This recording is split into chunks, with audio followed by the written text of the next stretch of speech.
Well, welcome everybody.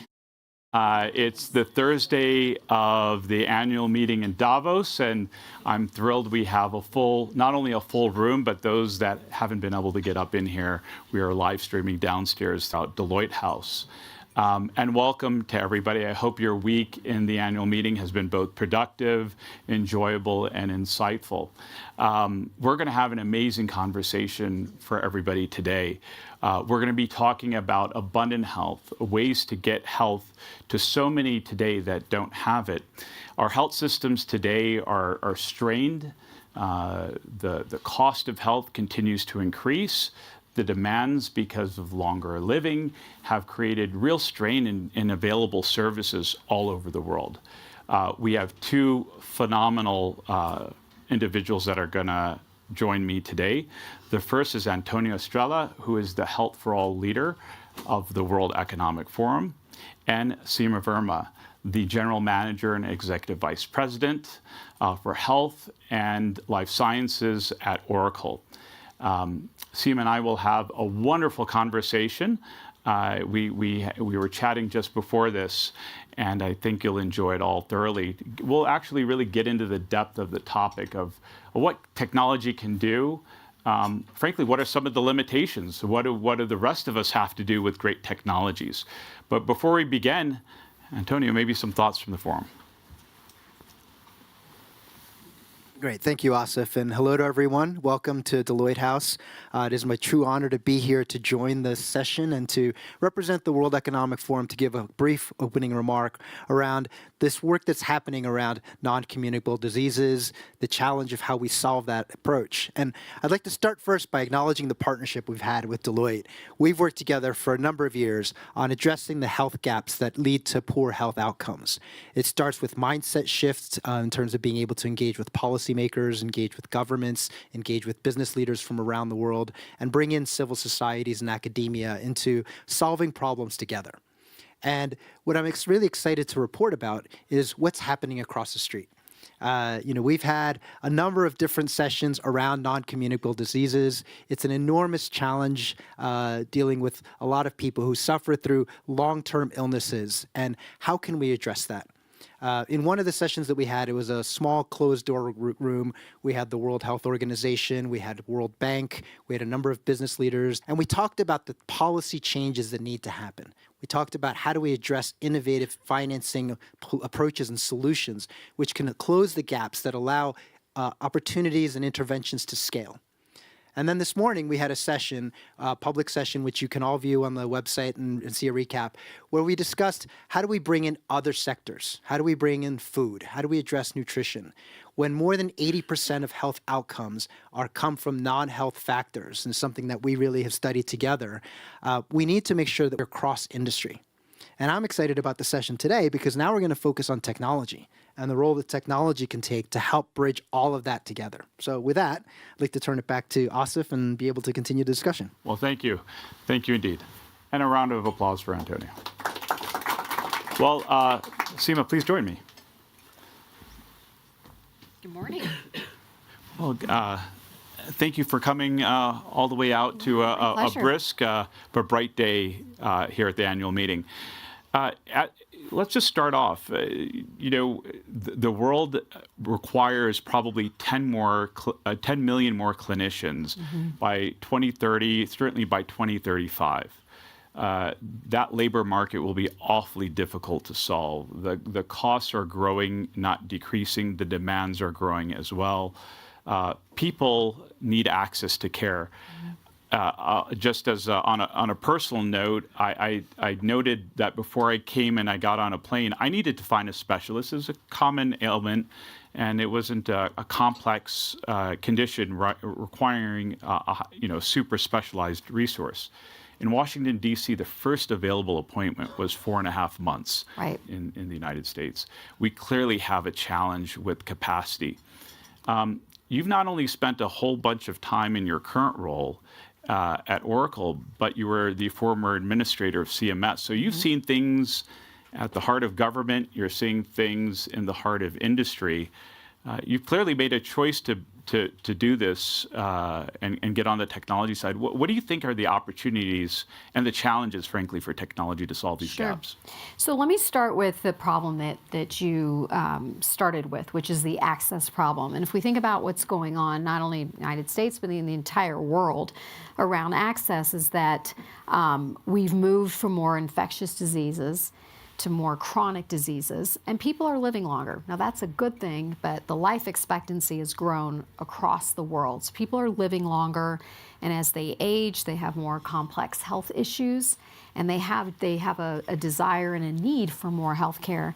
And we really didn't plan for that as a world. So if we think about capacity in terms of providers, top to bottom, all kinds of physician specialty, nurses, even just as people age, they need more support in their homes. And we really have not considered that. So when I was in government, I spent 4 years running CMS.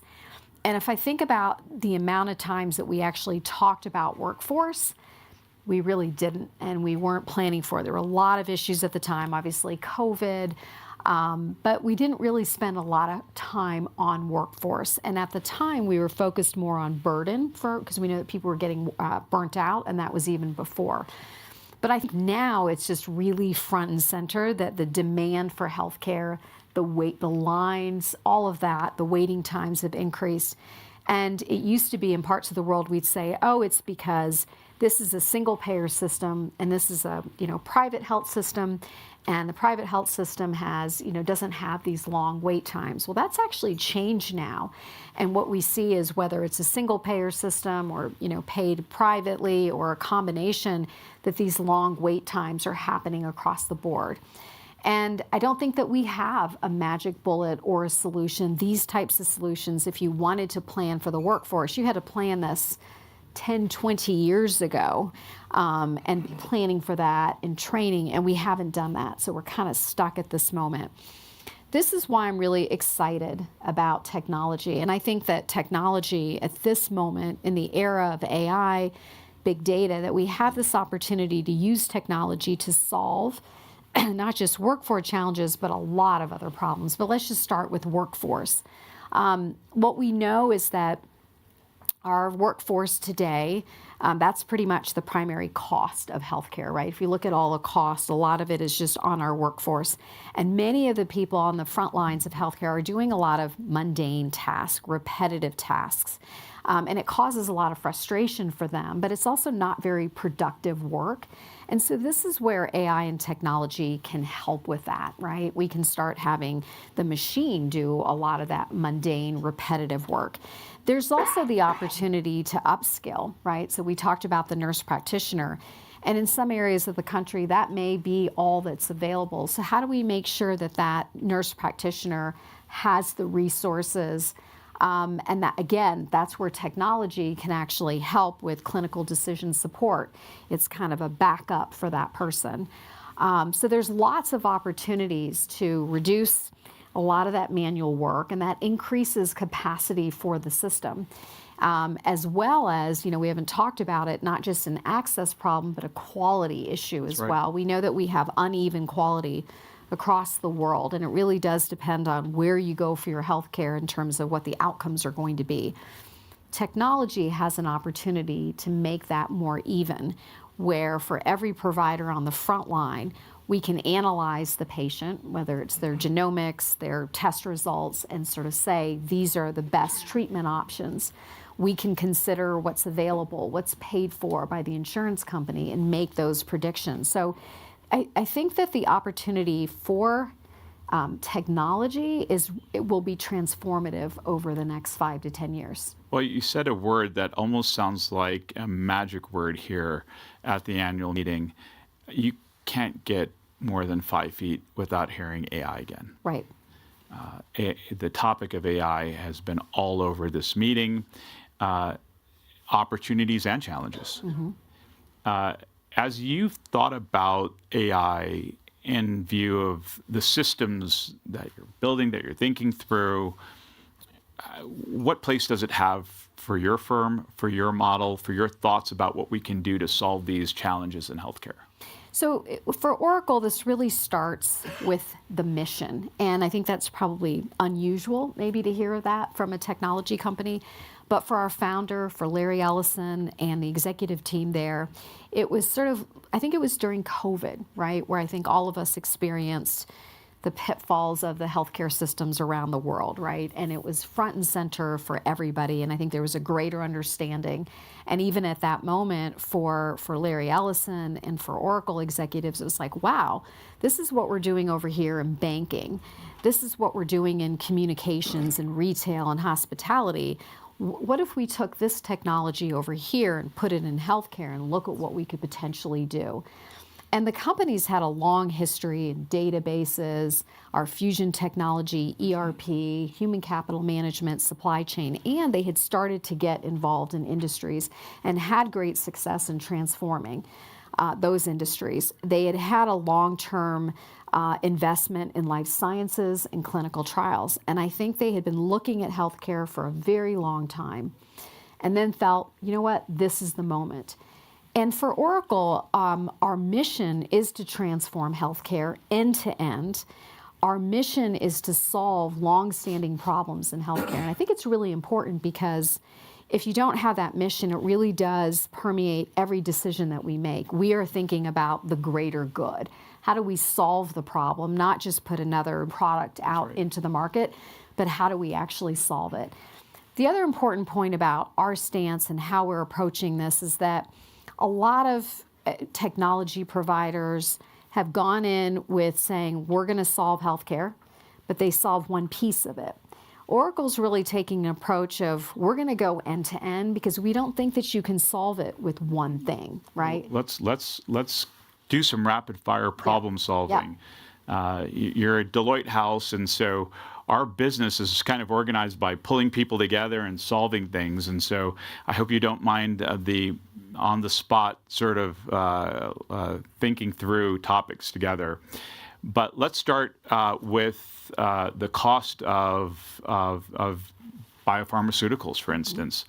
How are we going to solve that? If it takes $2.5 billion to get something to market, for that capital to be deployed, there's got to be a decent return. So how does this get solved? Okay, that's a good one. I spent a lot of time when I was with the Trump administration on drug pricing. That's front and center. And you can hear the frustration from the United States government. You know, we don't want to shoulder the burden of innovation for the whole world. So they're pushing back. But if we really kind of go underneath the covers and say, what is actually driving the cost of these drugs, right? And so we can talk about what we're charging in different markets, but leave that aside. Why is it so expensive to bring a drug to market? You talked about $3 billion. Some drugs take 20, 30 years.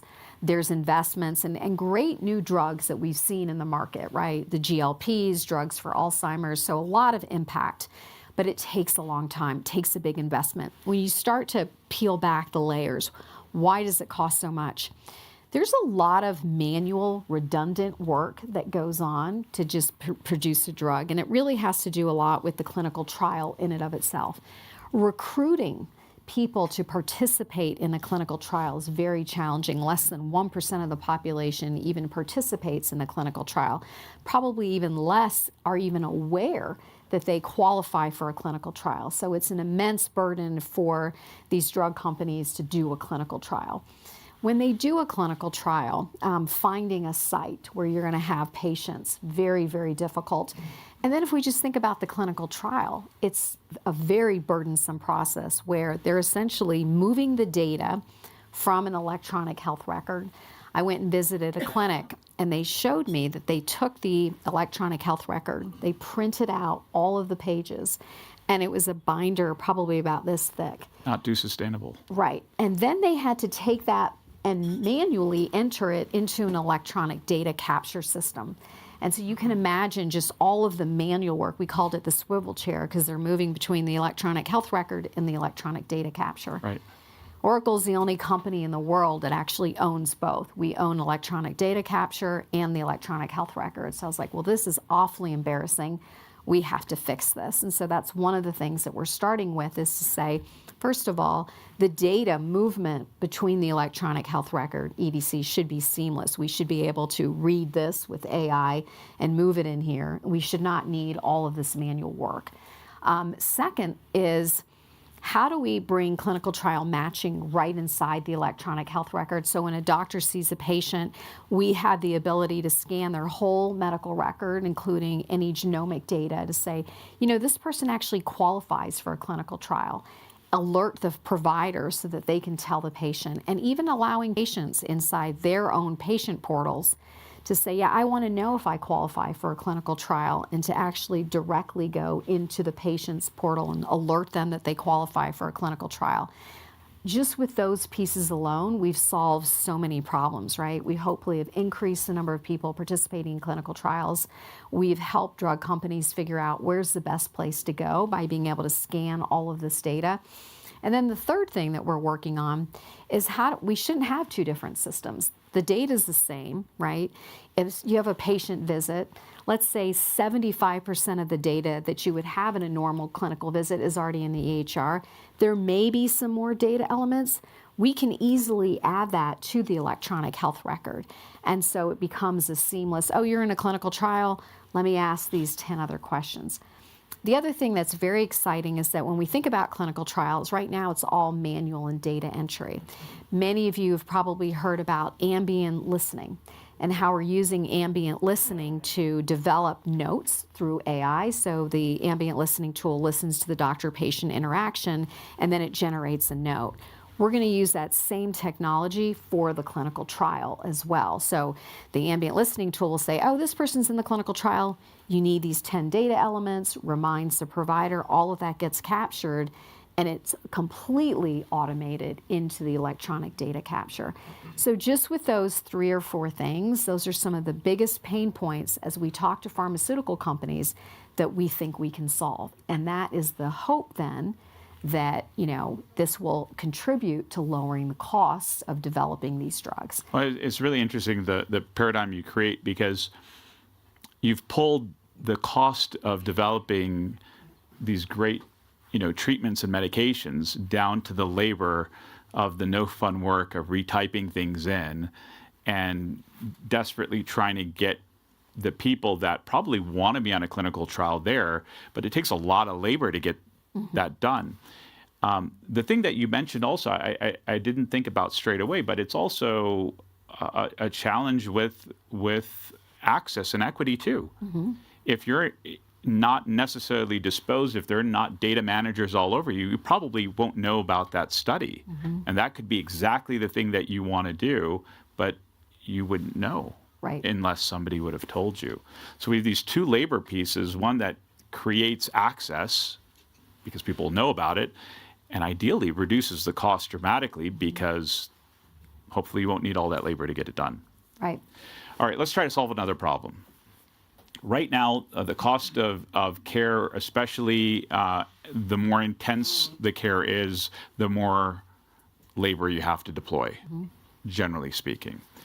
Somebody goes from at-home monitoring from the clinic to the wards or the ICU and emergency rooms. The more intense the situation, the more labor gets deployed.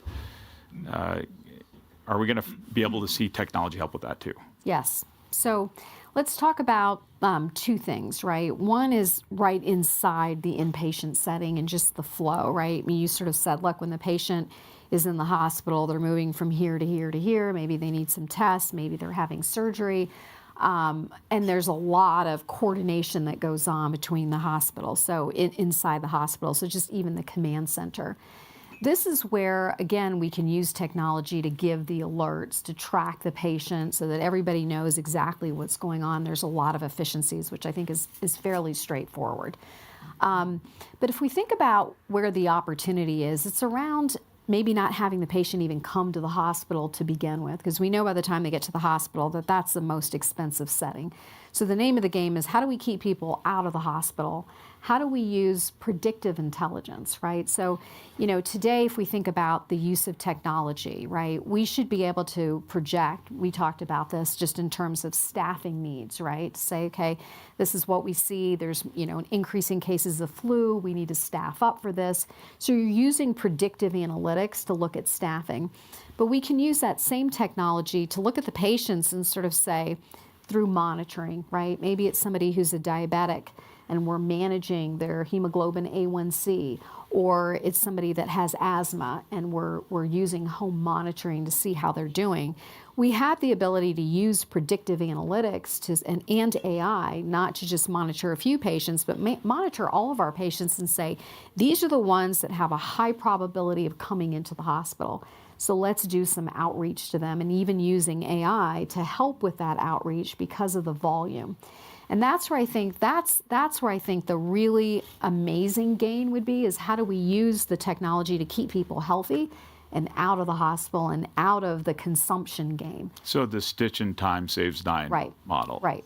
Right. So if we're not getting them into the ER because they're managing their health up front, then ideally we're not deploying the resources that can be used for others. Right. How about, there are going to be circumstances where people do get into a pickle and they're in a tough spot and they do need to be admitted. What do we do then? Yeah.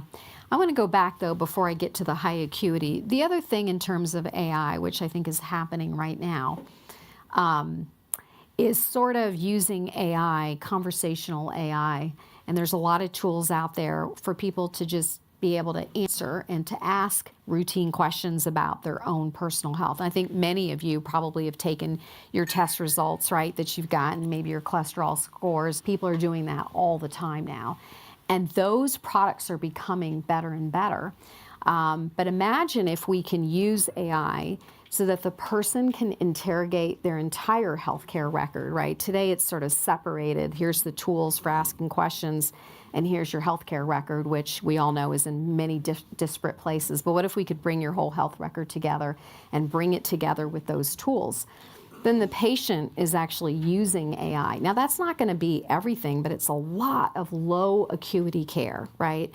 I have this, I have that, and I don't understand what this score means. Today, a lot of nurses and doctors are spending time with patients explaining those things. So think about the massive amount of efficiency where this low acuity care can be addressed by AI. But you're talking about what happens when they come in, right? So we haven't been able to use all these downstream things. But you're right. The point you make is really important. If you don't mind, I'm kind of curious. Let's get the audience in. Let's do a quick survey. How many have you, show of hands, have used some generative AI tool to ask it a question related to your health? So raise your hands. Yeah. And the only ones that didn't were probably checking their smartphones. So that was pretty much a unanimous. How many of you have used it to help with interpretation? Somebody told you? That's shocking. Mm-hmm. That's of course, it's a little bit of, not scientific here, but that's a huge number. Right, and it probably saved your doctor a bit of time, right? Because you're not asking some of those questions to the healthcare system because you can get a lot of your questions answered. There's this esoteric thing about healthcare never being a market that you could have normal market forces on because the buyer and seller could never know the same thing. Mm-hmm. I really wonder if AI will level the playing field. It's such a shocking amount. Everybody here has the wisdom of the compendium of science now at their fingertips. Right. So then it kind of begs the question. Look, right now I think we're at a point you still need human in the loop, right? You can ask a lot of questions, but you'll still need a lab test, or there's still 4 or 5 things that it may suggest. So there's still the need for it. And kind of going back to your last question, right, which is what happens when they go in, right? And then I think this is where, again, we think about just the experience, right? The ambient listening tools that we have, that we've deployed today.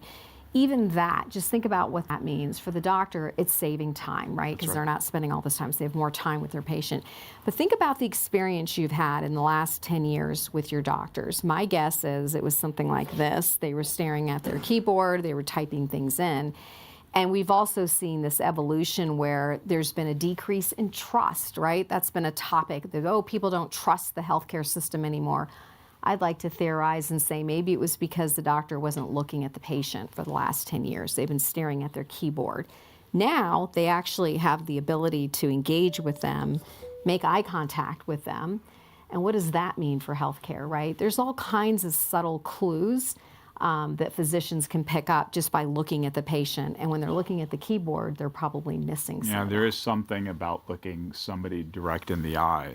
Right. And if you're not talking to them, but you're typing through them, Right. it's a very disintermediating experience. Right. So there's that. Then there's summarization, right? So the AI can take somebody's health record, right? Think about somebody in their 80s, right? You can imagine all of the information. They probably have a few comorbidities.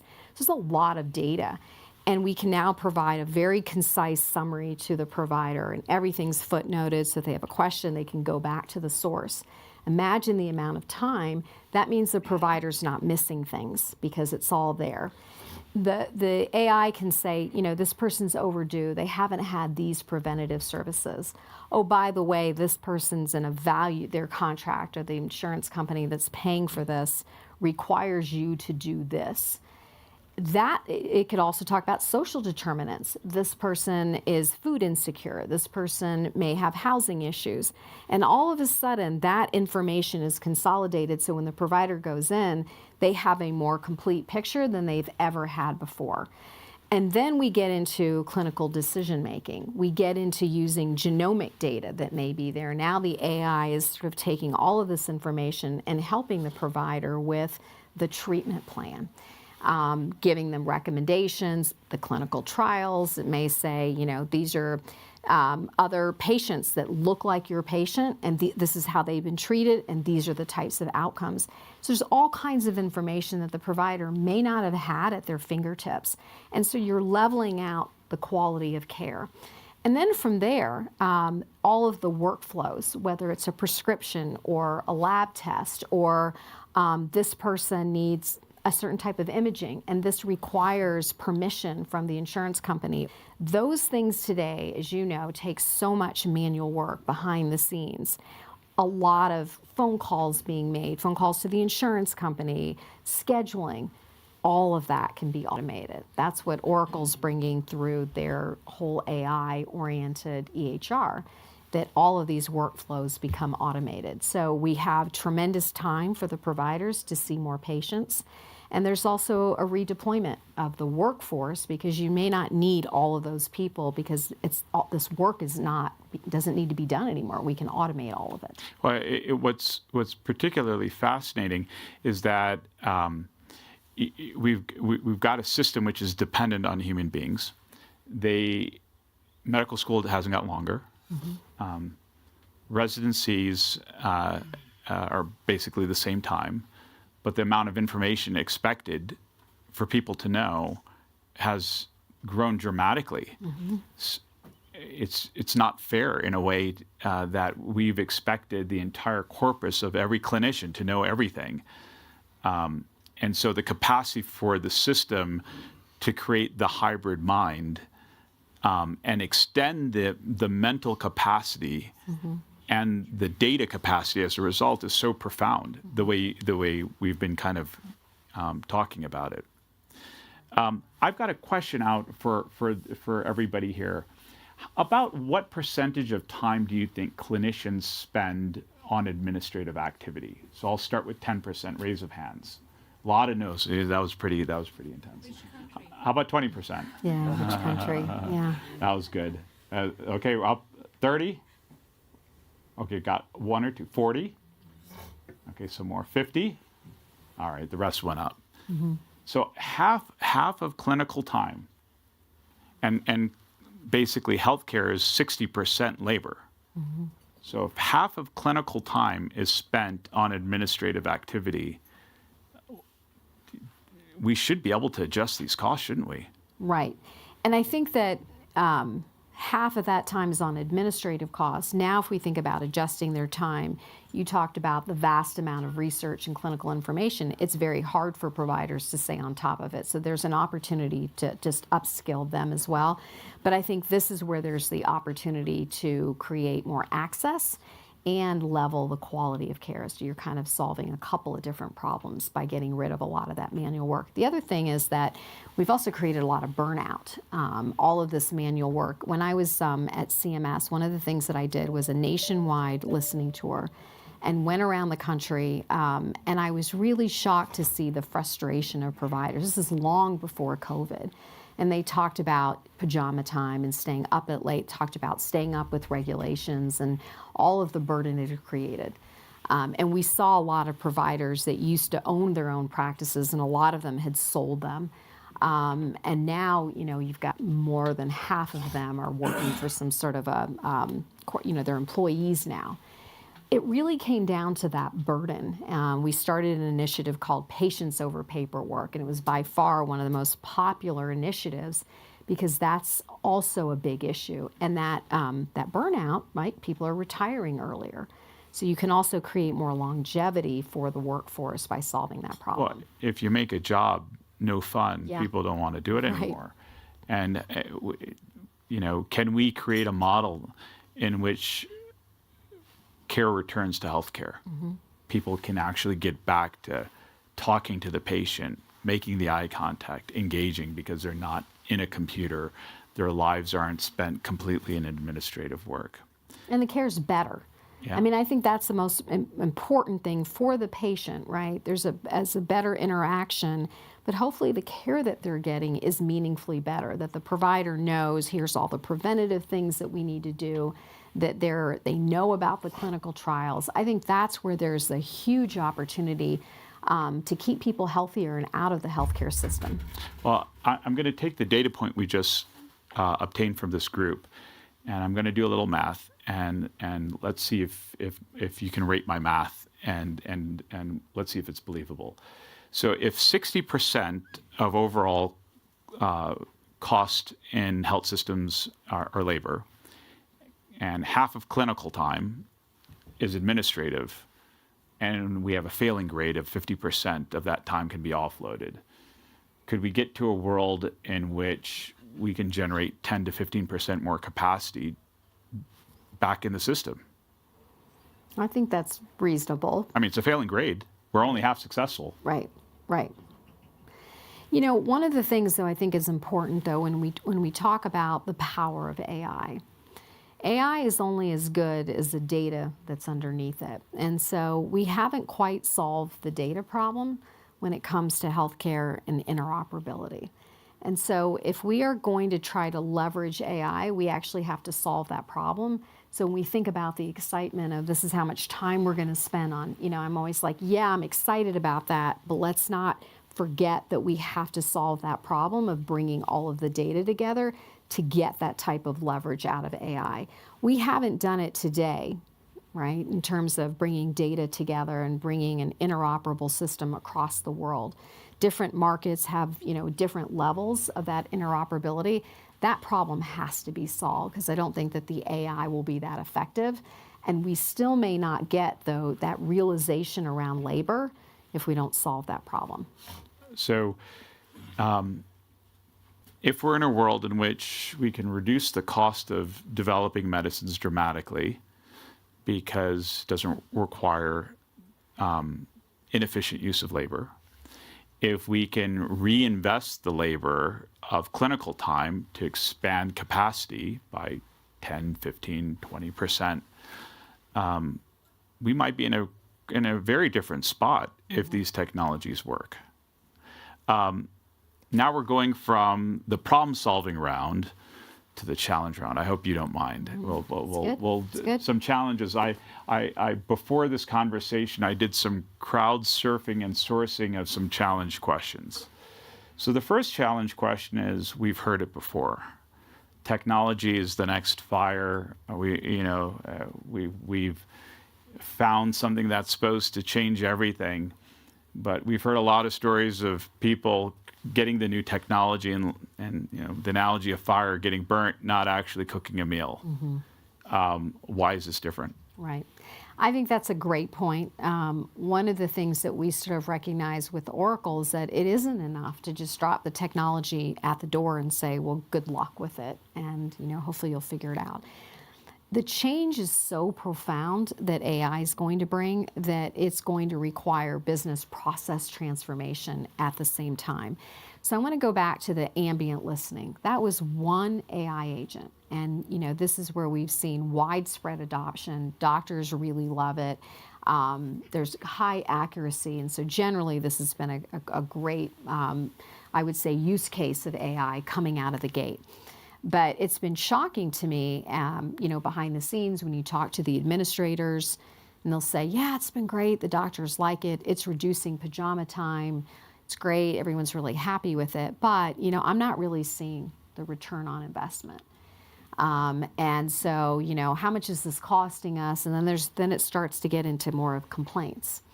Well, the problem with that is that you're right. The doctor is spending less time. And so what should have happened is we should have had a corresponding change in scheduling. And we should have created more capacity in the system because we know that these visits are taking less time to complete. You see the patient and the notes are finished right away. If the health system, the provider organization, didn't make that change, then they're not actually realizing the full potential of AI, and they're complaining because, we spent all this money and we didn't see it.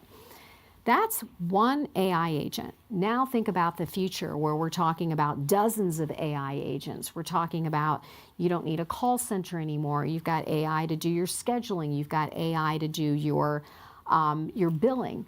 You've got AI that's doing all this summarization. We're not talking about one AI, we're talking about dozens. It's going to transform everybody's job. Prior authorizations, the permissions from the insurance company, that's all completely automated. So if you just throw that at the health system and don't think about, here's all the corresponding changes that we need to make in how we do our work, then we haven't realized it, and we've just made a big investment and we haven't seen the parallel, we haven't really leveraged all of AI. So I think it has to come together. You have to have that business process transformation, and they have to come together. And I think today, right now, we're not thinking about that. People are just thinking about AI. They're thinking about which product do I buy, and they're having a hard time even just navigating because everybody's saying that they're doing AI. Not all AI is created equal. How do I even just decipher that? But I strongly believe if we don't have in parallel at the same time, we will not realize the full potential of AI, and we're going to feel like we got burned instead of cooking a wonderful meal. So a question for everybody. How many of you guys have heard the question, where's the AI? Have you heard that throughout the course of this week? Just show of hands. We've got some. It's clearly, every conversation I've been running into, people are saying, I've invested, my technology expense has gone up, where's the ROI? And it sounds very consistent with what you've just laid out. And the potential for companies to say, well, we paid all this money, and they're frustrated on the back end, and that couldn't be good for business. It's not. So you have to think about it on the front end, and the reality is we'll have an opportunity to think about how that workforce is deployed, right? There may be jobs that are completely eliminated. There may be new jobs that come out because of this, but I think it's not enough to just give people the tools, that there is some reinvention that needs to happen, and if you don't have both, you're not going to get that return on investment. So whereas AI has incredible power, the idea of the silver bullet, maybe we need to get past and think about the idea of reinvention. Exactly. And that's why when we think about AI and we think about where we are with healthcare, I like to think about it in terms of transformation. There's no doubt that this is going to transform all of healthcare and all of medicine. It really will, from the basic workflows to the end result in terms of the outcomes that we expect to see from patient care, right? We should see better quality of care, so we should have better outcomes. but I don't think that it's going to take both. Even if we just think about what you asked the audience, how many of you are using these tools? What does that actually now mean for providers, right? We haven't really contemplated that your patient's going to come in and they've already read all this stuff. They've had recommendations. They're coming in. They're asking you questions about medications that you may not even have heard of, right? So think about what that means. Just that one use case, what does that mean for the provider, right? They have to be prepared to receive that information as well. So I think it's going to be a reinvention. The technology is probably moving faster right now than the actual consideration to what it means for the workflow and the workforce generally. Yeah, it's clear that medical training needs to catch up. We don't have a prompting course in medical school yet. Right. And maybe it's time. Maybe it's time. Let's go to challenge question number 2. This works for societies that have a lot of money to spend on tech. Antonio talked passionately about the work that we're collectively doing around lower and middle income countries. Is there an opportunity to leapfrog and not have to go through huge tech spends, and just how do we get to the future without having to spend our way through, frankly, some of the mistakes the higher income countries have gone through? Right. So I want to start with that concept around interoperability, right? So the United States probably went first in the digitization, but made the mistake of not requiring interoperability. And the lack of interoperability made that, they really didn't glean the investments. I think that's, as other countries are thinking about AI, data, digitization, thinking about interoperability and making sure that you have a system that's interoperable. I think that's the first thing, because there's a lot of efficiencies to be gained, right? You're not duplicating tests, you're not repeating things, there's just more of a seamless system. So that's one thing, that investment in and of itself in digitization, interoperability, there's some efficiencies that you're going to gain.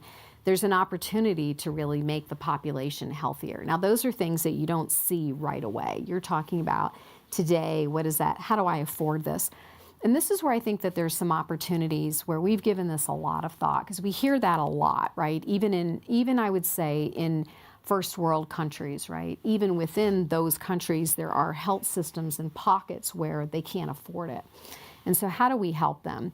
I think there's a couple of areas. One is data. Data is now an asset, right? So when we think about it, we need data now to train models. And so organizations that are willing to share their data. And what is that data used for? Well, we're talking about training AI models, but we go back to what we talked about, our very first question, clinical trials. So opening up your data to be able to search for patients that can participate in clinical trials and participating in clinical trials. I think this is something where a lot of smaller countries, it doesn't really matter where you are or who you are. Participating in clinical trials and being a part of that has many opportunities to up-level the quality of care for the patient. But that involvement in clinical trials also can create revenue sources to help pay for the technology. The third thing I would say is that today we already have investments in technology, right? Even a small, poor country may have an investment in technology. And if we look at all of our technology spend today, right, we're thinking about, a lot of us are investing in cloud infrastructure. We're investing in analytics. We're investing in supply chain, human capital management. You need to rethink your entire spend and look for opportunities to bring it all together. That's what Oracle's trying to do, right? I mean, our perspective is we're probably the only company in the world that can bring it end to end, right? We're even investing in data centers, so our ability to bring AI will be cheaper, better, faster. And I think those are opportunities that anybody can look for, right? You can probably take the technology that you have today and change it and use that, lowering of the cost to reinvest in new technology. Yeah, it's fascinating. So I last challenge question, and it sparked as you used the word reinvention. So I'm going to ask you a personal question, not related to your current job, but your own journey as a professional. You were in government service and public service admirably at the highest levels of government. And you made a change, and you're in the tech world. A lot of people are thinking about reinventing themselves now. young people are figuring out what paths they should go through in terms of careers. Probably it's one of the most common questions I've heard about AI in this. What is it? How do I set up a career ladder? How did you find the spark to reinvent? It seems to be a superpower of whoever's going to rule the world, is that people are going to have to keep reinventing themselves. You've gone through that. Just a little bit of a journey. Sure. So, I think at the end of the day, I still say that maybe I've gone to different sectors, right? I started out actually running my own company, founded a company, a consulting company, then went into government, went into private equity. And so, yeah, I've done that. But at the end of the day, the common denominator was always healthcare. For me, feel very strongly, it's a mission for me personally, right? It's when somebody is sick and they're suffering, right, that there's nothing else that matters in the world. And to be able to solve that, to make it easier for doctors and patients is very important to me personally. So even though I've changed where I'm going, the mission is always the same. And so even though now I'm at a tech company, I'm using everything that I learned in government. In government, you learn every single problem that's out there. And now I'm like, great, I now have a new hammer. Over there, I was using regulations and the power of the pen and did as much as I can do. But I felt like government could only go so far. You really did need something else. And now that hammer is technology. And what a great time to be here because of AI. So it's an incredible opportunity. I would say for everybody, when you're thinking about reinventing yourself, that at some point we've all amassed a certain level of skills. And those skills can be applied in different areas. It's just a matter of putting yourself out there. And look, there's a lot of things that I don't know about technology. I'm happy to use ChatGPT and type a question and try to hold my own with the tech guys. I'm happy to do it, but I think it's just a matter of being willing to put yourself out there, and you're going to be uncomfortable. I think at the end of the day, we have to be lifelong learners. And I've always felt like I don't know this, but I'm capable of learning it, right? So yes, I'm changing. I'm going into the private sector. I'm going into technology. Those aren't things that I know. But when I went into government, I had never led a large government organization. And you go in there and you're overwhelmed, and then you kind of get the hang of it, right? Because underneath it, you've kind of gained a skill about being a lifelong learner and learning to adapt and learning to figure out what you need to do.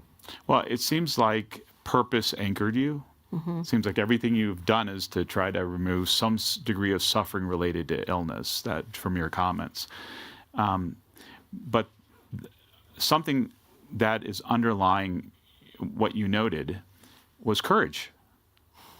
You have to have a little bit of courage to make that leap.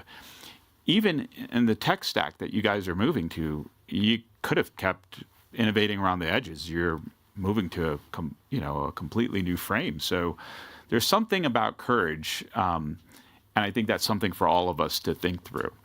One last and final question. If there is one thing that you'd want people to know about your personal fight for health and well-being and this journey in AI, just open-ended last comment, what should people be thinking about?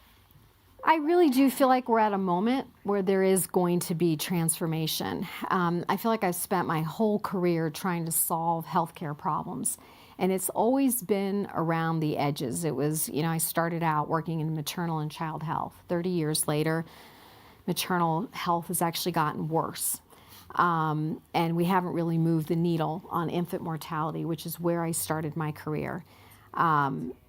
This is the first time where I'm like, I think we're going to solve these problems once and for all, right? I'm sure we'll have a whole set of new problems, but some of these things that we have been struggling with are finally going to have solutions. And it's the thing that motivates me, right? We just wake up every day energized. And to your point, it isn't easy, right? It would have been much easier if Oracle said, well, we're just going to fix the EHR, but we're going big. We're going to do clinical trials. We're looking at payer solutions, provider solutions. We're going to go try to do all of it. So we're being very bold because that's what the moment requires. The only way forward, I see, is technology. So I couldn't be more encouraged about it, and I hope that the world embraces the potential future. Well, unfortunately, we're out of time, and we're out of time for formal questions. We'll stick around for a bit if you guys would like to come up and ask questions. But please, a wonderful round of applause for our great guest here. Thank you. Seema Verma.